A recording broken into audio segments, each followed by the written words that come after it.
성도 여러분, 말씀의 은혜와 기도의 능력이 여러분과 함께 하기를 바랍니다. 함께 샘물의 기도 드리겠습니다. 먼저 이달의 암송 말씀입니다. 너의 하나님 여호와가 너희 가운데 계시니 그는 구원을 베푸실 전능자이시라.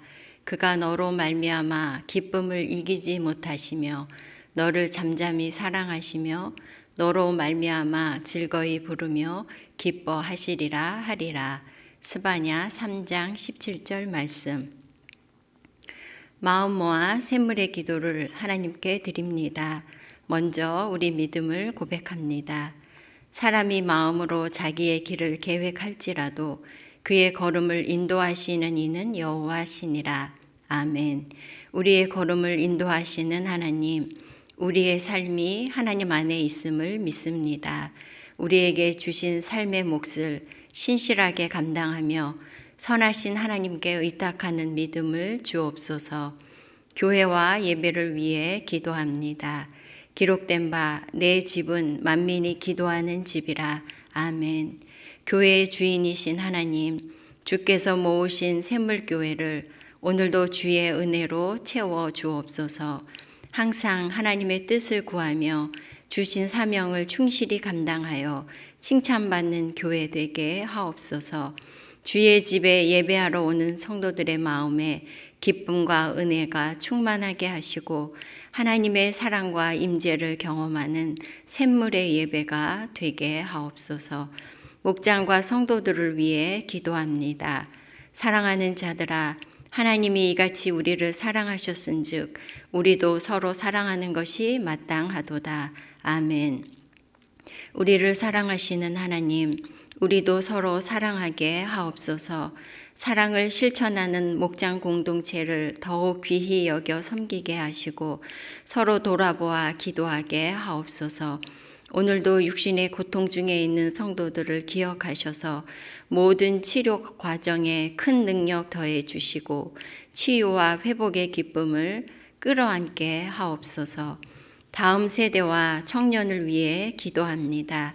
나를 존중히 여기는 자를 내가 존중히 여기고. 아멘. 다음 세대를 기뻐하시는 하나님, 우리의 자녀들이 하나님을 존중히 여기고 사랑하는 자들 되게 하옵소서. 세상에서 하나님을 고백하며 순종의 걸음 걸어가는 믿음의 세대로 자라게 하옵소서. 청년들이 하나님의 주권을 인정하고 예배하는 주의 자녀로 살게 하시고 지혜롭고 견실한 그리스도인으로 살게 하옵소서. 나라와 선교를 위해 기도합니다. 너희의 하나님이 이르시되 너희는 위로하라, 내 백성을 위로하라. 아멘. 역사와 세상의 주인이신 하나님, 우리나라를 은혜로 붙드시고 다스려 주옵소서. 세우신 지도자들이 이 땅과 백성을 향한 하나님의 마음을 갖게 하시고 나라를 건강하고 공의롭게 세워가게 하옵소서. 열방에서 하나님의 위로를 전하는 선교사님들의 수고를 기억하시사 열매 맺게 하시고 복음의 수고에 더욱 힘써 동력하는 샘물이 되게 하옵소서. 오늘도 우리의 걸음을 인도하시는 예수님의 이름으로 기도하옵나이다. 아멘. 오늘 함께 나눌 말씀은 누가복음 10장 1절에서 16절 말씀입니다. 그 후에 주께서 따로 70인을 세우사 친히 가시려는 각 동네와 각 지역으로 둘씩 앞서 보내시며 이르시되 추수할 것은 많되 일꾼이 적으니 그러므로 추수하는 주인에게 청하여 추수할 일꾼들을 보내주소서 하라. 갈지어다 내가 너희를 보냄이 어린 양을 이리 가운데로 보냄과 같도다. 전대나 배낭이나 신발을 가지지 말며 길에서 아무에게도 문안하지 말며 어느 집에 들어가든지 먼저 말하되 이 집이 평안할지어다 하라. 만일 평안을 받을 사람이 거기 있으면 너희의 평안이 그에게 머물 것이요 그렇지 않으면 너희에게로 돌아오리라. 그 집에 유하며 주는 것을 먹고 마시라. 일꾼이 그 삭슬 받는 것이 마땅하니라. 이 집에서 저 집으로 옮기지 말라. 어느 동네에 들어가든지 너희를 영접하거든 너희 앞에 차려놓는 것을 먹고 거기 있는 병자들을 고치고 또 말하기를 하나님의 나라가 너희에게 가까이 왔다 하라. 어느 동네에 들어가든지 너희를 영접하지 아니하거든 그 거리로 나와서 말하되 너희 동네에서 우리 발에 묻은 먼지도 너희에게 떨어버리노라. 그러나 하나님의 나라가 가까이 온 줄을 알라 하라. 내가 너희에게 말하노니 그 날에 소돔이 그 동네보다 견디기 쉬우리라. 화 있을진저 고라시나 화 있을진저 벳세다야. 너희에게 행한 모든 권능을 두로와 시돈에서 행하였더라면 그들이 벌써 베옷을 입고 제에 앉아 회개하였으리라. 심판 때에 두로와 시돈이 너희보다 견디기 쉬우리라. 가버나움아 내가 하늘에까지 높아지겠느냐 음부에까지 낮아지리라. 너희 말을 듣는 자는 곧 내 말을 듣는 것이요 너희를 저버리는 자는 곧 나를 저버리는 것이요 나를 저버리는 자는 나 보내신 이를 저버리는 것이라 하시니라. 오늘 나눌 말씀의 제목은 성도는 무엇으로 사는가입니다. 예수님께서는 제자들을 부르실 뿐 아니라 또한 제자들을 세상으로 보내십니다. 9장에서 12제자를 파송하시고 오늘 10장에서 70명을 파송하십니다. 예수님께서 제자들을 세상으로 보내시며 제자들에게 지침을 주십니다. 우리도 예수님의 부르심을 받고 또한 보내심을 받은 성도로서 세상에서 어떻게 살아야 하는지 예수님께서 주신 지침을 묵상하며 주님의 말씀을 듣고자 합니다. 성도는 무엇으로 사는가? 첫째, 사명을 따라 삽니다. 성도는 하나님의 보내심을 받은 사명을 위해 살아야 합니다. 1절 말씀, 그 후에 주께서 따로 70인을 세우사 친히 가시려는 각 동네와 각 지역으로 둘씩 앞서 보내시며 예수님께서는 9장 1절에서 12제자를 파송하셨습니다. 그리고 오늘 본문에서 70명의 제자들을 파송하십니다. 예수님께서는 제자들을 예수님을 대신하는 사신으로 세상에 보내십니다. 그리고 제자들이 가는 곳마다 하나님의 나라가 너희에게 가까이 왔다라고 전하라고 말씀하십니다. 하나님의 나라, 하나님의 구원을 이루는 예수님을 전하도록 제자들을 보내십니다. 그런데 예수님께서 70인을 파송하시면서 추수할 것은 많되 일꾼이 적으니 그러므로 추수하는 주인에게 청하여 추수할 일꾼들을 보내주소서 하라고 하십니다. 예수님은 12제자에 이어 70명을 파송하는 것으로 만족하지 않으시고 더 많은 일꾼들을 하나님께서 보내주시기를 요청하라고 하십니다. 왜냐하면 하나님 나라의 소식을 들어야 할 사람은 너무도 많은데 그 소식을 전할 일꾼이 여전히 부족하기 때문입니다. 성도 여러분, 우리는 하나님의 나라, 하나님의 구원 소식을 전하도록 세상에 보내심을 받은 사람들입니다. 예수님께서 제자들을 각 동네와 각 지역으로 보내셨듯이 우리 역시 예수님께서 가시려는 모든 곳, 모든 사람에게로 보내심을 받았습니다. 그러므로 우리가 머무는 모든 곳에서 하나님 나라의 증인으로 살아야 합니다. 또한 예수님께서 제자들을 각 집으로 보내셔서 그곳에서 머물며 먹고 병을 고치고 그리고 하나님의 나라를 전하라고 하셨습니다.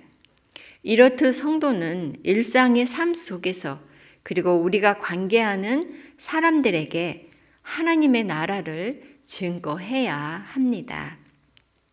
성도 여러분, 예수님께서 우리를 예수님을 대신하여 세상으로 보내십니다. 성도는 세상에서 하나님 나라를 선포하는 사명을 가진 사람들입니다. 그러므로 하나님께서 우리를 보내시는 곳, 우리가 만나고 알고 교제하는 사람들에게 예수님을 전하는 사명을 감당하는 그런 성도로 살아야 하겠습니다. 성도는 무엇으로 사는가? 사명을 따라 살고, 둘째, 하나님을 의존하여 삽니다. 성도는 하나님의 나라를 전파하며 하나님의 공급하심으로 살아야 하는 것입니다. 예수님께서 제자들을 보내시며 전대나 배낭이나 신발을 가지지 말며 길에서 아무에게도 문안하지 말며라고 말씀하십니다. 당시 여행객들은 여분의 돈을 옷 속에 있는 전대, 지금의 지갑이라고 하겠죠. 이 전대에 넣고 다녔습니다. 또한 여행에 필요한 물품과 양식을 배낭에 넣어서 짊어지고 다녔습니다. 그런데 예수님께서 제자들을 보내시며 전대나 배낭이나 신발을 가지지 말라고 하십니다. 이 말씀은 예수님께서 우리의 기본적인 필요들을 무시하는 말씀이 아닙니다. 하나님의 부르심에 우리를 주저하게 하는 우리의 염려에 관한 말씀을 하고 계신 것입니다. 보냄을 받은 사람이 자신의 필요에 대해서 염려해서 스스로 준비할 것이 아니라 장차 필요한 것들을 자신을 보내시는 분에게 의존하라는 말씀입니다. 또한 길에서 아무에게도 문안하지 말며라는 말씀은 사람들과 그저 안부를 나누는 이런 사소한 일에 시간을 허비하지 말라는 의미인 것이죠. 그 이유는 하나님의 나라를 전하는 것은 시간을 지체할 수 없는 시급한 일이라는 말씀입니다.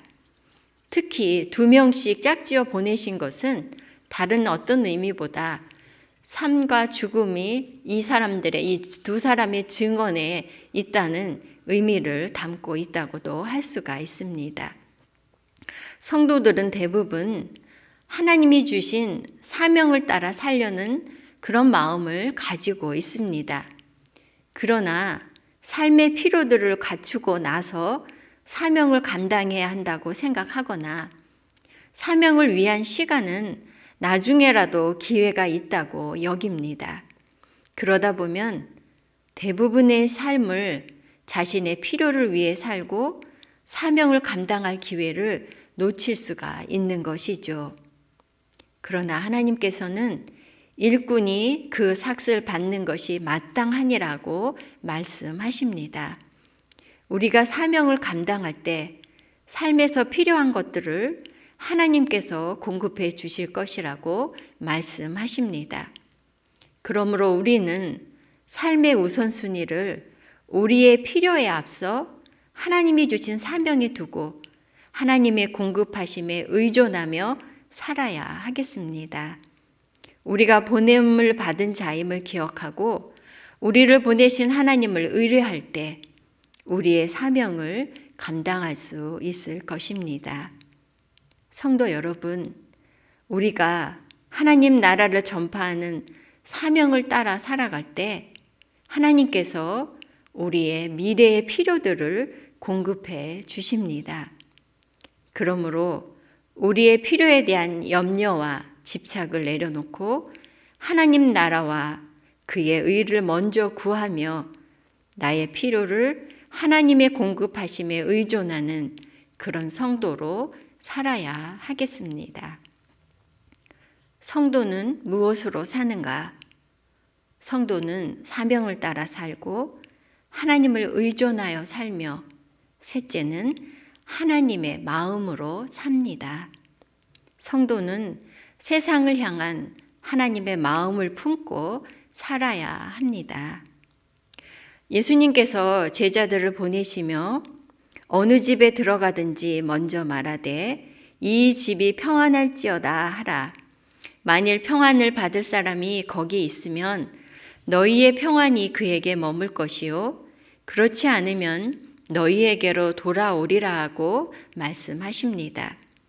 하나님의 나라는 그것을 받아들이는 사람에게 구원을 주십니다. 그리고 하나님의 구원이 임한 사람에게 평안이 있습니다.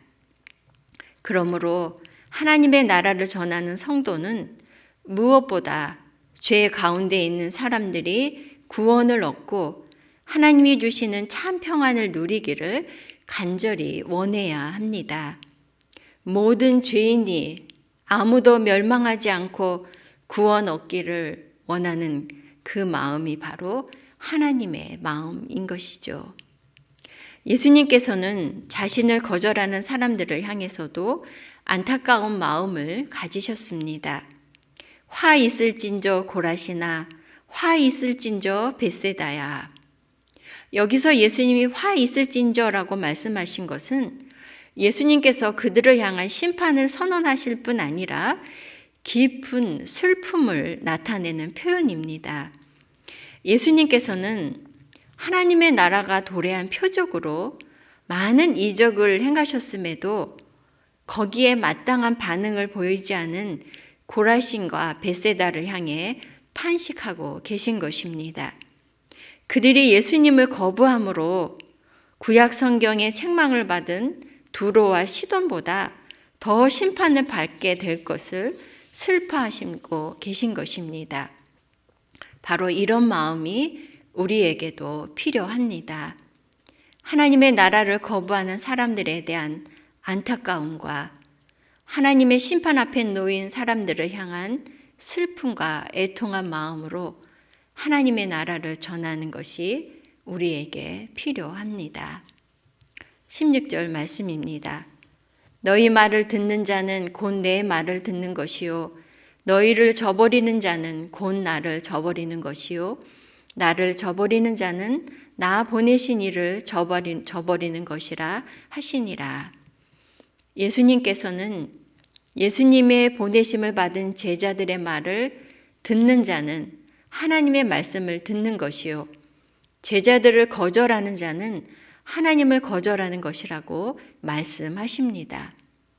이 말씀은 성도가 하나님의 대리자라는 권위를 부여하시는 것과 더불어서 보내심을 받은 자가 하나님의 마음을 품어야 한다는 책임감 또한 일깨워 주고 있습니다. 성도 여러분, 우리는 무엇보다 하나님의 심판에 놓인 사람들이 예수님을 영접하고 그들이 하나님의 구원, 하나님의 평안을 얻기를 간절히 원해야 하겠습니다. 그것이 바로 하나님의 마음입니다. 세상을 향한 하나님의 마음을 품고 하나님 나라를 선포하는 성도의 삶을 살아야 하겠습니다. 말씀을 마무리하겠습니다. 성도는 무엇으로 삽니까? 성도는 하나님께서 세상에 보내신 사명을 위해 삽니다. 성도는 하나님의 공급하심에 의존해서 삽니다. 그리고 성도는 하나님의 마음을 품고 삽니다.